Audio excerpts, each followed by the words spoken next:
கிறிஸ்தேசுவின் நாமத்தினாலே இந்த காலை நேரத்தை உங்களை வாழ்த்துகிறேன்.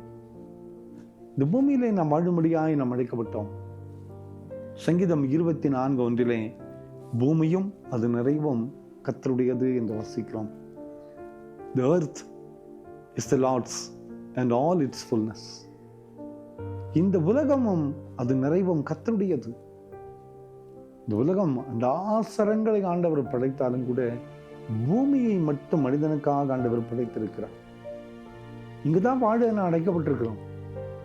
இந்த பூமி ஜனங்களுக்குரியது. அவருடைய பிள்ளைகள் இந்த உலகத்தில் வாழ வேண்டும் என்ற சூழ்நிலையில தான் இவ்வளோ அழகான ஒரு உலகத்தை கர்த்தர் நமக்கு படைத்து தந்திருக்கிறார். கொஞ்ச நாளுக்கு முன்னால நிலவை தேடி போன மக்களை பார்க்கிறோம். அந்த சராசங்களை ஆராய்ச்சி செய்ய முடியாய் போன மக்களை பார்க்கிறோம். ஒரு நிமிஷம் நிம்மதியா வாழ முடியல. அவர்களுடைய வாழ்க்கை என்ன சொல்லவே முடியல. அந்த அளவுக்கு ஒரு போராட்டம் நிறைந்த ஒரு சூழ்நிலை. ஒரு நாள் அங்க நிற்க முடியல. ஆனால் இந்த உலகத்திலே சுவாசிக்க காற்று, உண்ண உணவு, இயற்கை காரியங்கள், செடி கொடி மரங்கள் எல்லாவற்றையும் அழகாக நமக்கு ஆண்டவர் படைத்து நீர்நிலைகளை தந்து இந்த பூமியை நமக்கு இந்த சொந்தமாக்கி தந்திருக்கிறார். இந்த பூமியும் அது நிறைவும் கர்த்தருடையது. அவருடைய பிள்ளைகளாய் நாம் ஜீவிக்கும் போது இந்த உலகம் நமக்கு சொந்தம். இந்த உலகத்திலே நாம் வாழும்படியாய் அடைக்கப்படுகிறோம். இங்க அவருடைய பிரசன்னத்தை நாம் பார்க்க முடியும்.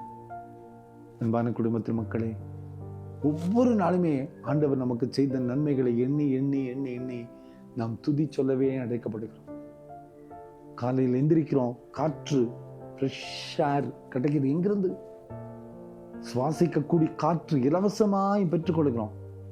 கொரோனா சமயத்துல சுவாசிக்க காற்றுக்காக பணத்தை செலவிட்டு ஓடின ஜனங்களை பார்க்கிறோம். ஆனா இந்த நாள் வரை நம்மை இந்த உலகத்திலே சுகத்தோடு வாழ காற்றையும் நீரையும் உணவையும் இயற்கையும் கொடுத்த ஆண்டவர் எவ்வளவு பெரிய ஆண்டவர். நம்ம மீது எவ்வளவு அக்கறை உள்ள ஆண்டவர். அவரையே நம்பி இருப்போம், அவரையே சார்ந்து ஜீவிப்போம். நம் குறை எல்லாவற்றையும் ஆண்டவர் நிறைவு செய்வார். குறையோடு வாழ்றீங்களா? குறையே என்னுடைய வாழ்க்கையில முடிவு என்று யோசிக்கிறீங்களா? கவலைப்படாதிருங்கள். இந்த குறையை மாற்றி நிறைவாய் வாழ கத்துச் செய்வார். அற்புதங்களை செய்வார். இந்த செய்தி கேட்டுக்கொண்டிருக்க யாரோ ஒருத்தருடைய வாழ்க்கையில இன்னைக்கு அற்புதம் நடக்கும். நீங்களா இருக்கலாம். நம்பிக்கையோடு ஆண்டவருக்கு நன்றி சொல்லுங்க. இதுவரை சுமந்து வந்த ஆண்டவருக்கு நன்றி சொல்லுங்க. நிச்சயமாய் அற்புதங்களை நாம் பெற்றுக்கொள்வோம். ஜெபம் பண்ணலாமா? அன்பின் ஆண்டவரே, இந்த காலை நேரத்துல நீர் எங்களுக்கு தந்த இந்த வார்த்தைகளுக்காக நன்றியப்பா. பூமியும் அது நிறைவும் முடியாதப்பா. எங்களுக்கென்று தந்திரே, அனுபவிக்கக்கூடிய கிருபையை தந்திரே.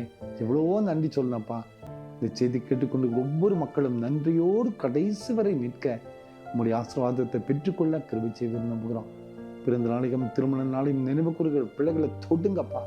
உங்களுடைய ஆசீர்வாதத்தை தாரும், பலப்படுத்தும். இயேசுவின் மூலம் ஜெபங்களும் எங்கள் நல்ல பிதாவே. ஆமென், ஆமென்.